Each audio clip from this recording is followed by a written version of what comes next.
রয়েছি কোচবিহার জেলার দেওয়ানহাট বোয়ামারিতে।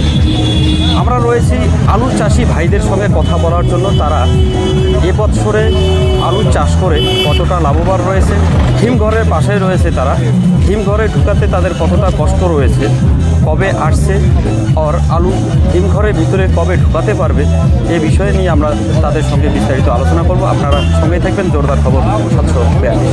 কেন আসছেন এখানে? আলু রাখতে। কখন আসছেন? আসছি তো, আমার গাড়ি আসছে কালকে। কত প্যাকেট আলু? 75 প্যাকেট কালকে। বন কাটা হয়ে গেছে? হ্যাঁ, বন কাটছি। 24 তারিখের ডেট আমার আছে, আরো বাড়িতে পড়ে আছে। গাড়ি তো কালকে আসছে। গাড়ি কালকে আসছে? হ্যাঁ। আচ্ছা, এই আলু চাষ করে কিরকম লাভবান? লাভ তো হবেই না মনে হয় এবার। কেন? কেন যে বিছানার দাম ছিল, সারের দাম বেশি, আলু রাখতে পারছে না। বাড়িতে আসে আলু, বৃষ্টি, এর মধ্যে বৃষ্টি হয়ে গেছে, তাহলে বাড়িগুলো হয়তো বুঝবে। কত বিঘা আলু আবাদ করেছে? আমি অল্প করছি, 3 বিঘা। 3 বিঘায় কত প্যাকেট আলু হয়েছে? 3 বিঘা ওই কিছু তোলা হয়েছে এখানে। বন মাত্র নিয়েছে 150 প্যাকেটের, আর ওগুলো বাড়িতে আছে জমা। টোটাল কত হবে? টোটাল ওইটা তো আইডিয়া হয় না, এক জায়গায় রাখছি আর কি। না, কয় প্যাকেট? এটা কত হবে আমার আনুমানিক 80 প্যাকেট করে হবে। বিঘা মধ্যে কিরকম খরচা হয় আপনাদের? খরচা তো হয় 25,000 টাকার মতো খরচা হয়। তবে কি আগের গত বছরের গত বছর তো আয় ছিল 2 লাখ টাকা বেচছিলাম গেল। আর হ্যাঁ, এবছরে? এবার তো পাইকারি যাচ্ছে না বাড়িতে। পাইকারি? পাইকার যাচ্ছে না বাড়িতে আলু কিনতে। কেন যাচ্ছে না? ব্যাপারটা আরো কান কভার খালি কোন নেই, আলু বেশি হচ্ছে, পাইকার কেন যাচ্ছে না? বিষয়টা কেন যাচ্ছে আমি কি করে বুঝবো? আমি দাম নেই আলু, আলুর দাম নেই না। বর্তমান কত রেট চলছে? বর্তমান 60 টাকা রেট। 60 টাকা রেট? 60 টাকা রেট। এই রেটে আলু বিক্রি করলে 70,000 টাকা গাড়ি লস হবে, উল্টো ঘর থেকে টাকা লস হবে। হ্যাঁ। আপনি কে? আপনি চাষি? আমরাও চাষি। আপনি কতগুলো জমি করেছেন? আমিও করছিলাম 50 বিঘার মতো। 50 বিঘা? 50 বিঘা চাষ করেছেন? বিঘা প্রতি খরচা কি হয়? মোটামুটি 25 থেকে 30,000 টাকা। 30,000। তাতে কি টিকবে আপনার টাকা? না, ঘর থেকে টাকা দিতে হবে। দেওয়ার লাগবে টাকা। আলু এখানে নিয়ে আসছে? আলু নিয়ে আসছি, 2 দিন থেকে লাইনে পড়ে আছি। কেন? তাতে আপনার অভিযোগ কি রয়েছে? হ্যাঁ, আপনার কি অভিযোগ রয়েছে? আলু কেন? অভিযোগ কি, কর্তৃপক্ষ যদি ইয়াটা তাড়াতাড়ি নিত, লাইনে নিত, তাহলে জামটা, অতিরিক্ত জাম হচ্ছে, আমাদেরও অসুবিধা হচ্ছে, সাধারণ মানুষেরও অসুবিধা হচ্ছে। তাড়াতাড়ি নিয়ে নিলে কর্তৃপক্ষ ভালো হয় আর কি। লাইনে দাঁড়িয়ে আছে, তাহলে এত ভোগান্তি হয় না আর কি। সাধারণ মানুষের পুরো ভোগান্তি হচ্ছে, সর্বসাধারণ। এটা আমার ছোট্ট গাড়ি, কবে 70 আসছে? প্যাকেটের গাড়ি। আর আসছি তো কালকে সকালবেলা আসছে। কালকে সকালবেলা? হ্যাঁ। আজকে আলু ঢুকেছে কি? না না, যেখানকার গাড়ি ওখানেই আছে, যেখানে লাগাইছি গাড়ি ওখানেই পড়ে আছে। আনুমানিক বন্ধায় গাড়ি হিলেই। ড্রাইভারকে বা গাড়িওয়ালাকে কিরকম খরচা দিতে হয় আপনার? গাড়িওয়ালাকে খরচ পার প্যাকেটে বর্তমান 70-80 টাকা প্যাকেট।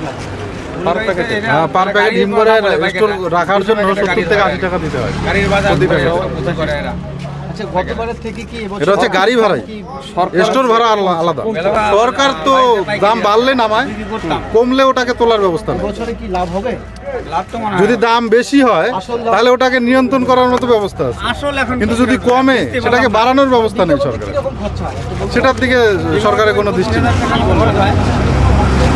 এক প্যাকেট আলু করতে লাগে। আপনি কি বলবেন? কি বলবো, সরকার যদি উদ্যোগ হয় তাহলে ভালো হয়, চাষিদের ভোগান্তি কমে, চাষিরা লাভবান হবে। কিন্তু সরকার তো কোনো দৃষ্টিই নেই চাষিদের দিকে। ড্রাইভার এখনো পর্যন্ত গাড়ি কত টাকা আলু নিয়ে আসছে? গাড়ির মালিককে কি টাকা দিতে হবে? এখন 70 প্যাকেট যদি আমাকে খাতির করে আর কি, কবে নিয়ে নেবে না। যদি খাতির না করে কালকে নিবে, কালকে আমার দিতেই হবে। কালকে কটার সময়? 1-2 দিন থেকে কালকে করে একটা কোথা থেকে আসছেন? আমি এবার আছে আপনার গাড়ি? কতটা গাড়ি পিছনে রয়েছে? হয়তো 40-50 টাকা গাড়ি। বছর থেকে এবারে কি লাভ দেখা যাচ্ছে? না না, পুরো লোকসান, পুরো লোকসান। পুরো লোকসান একদম। গতবার আলু বিক্রি করছিলাম আমরা 16 টাকা থেকে 20 টাকা অবধি বেচছি।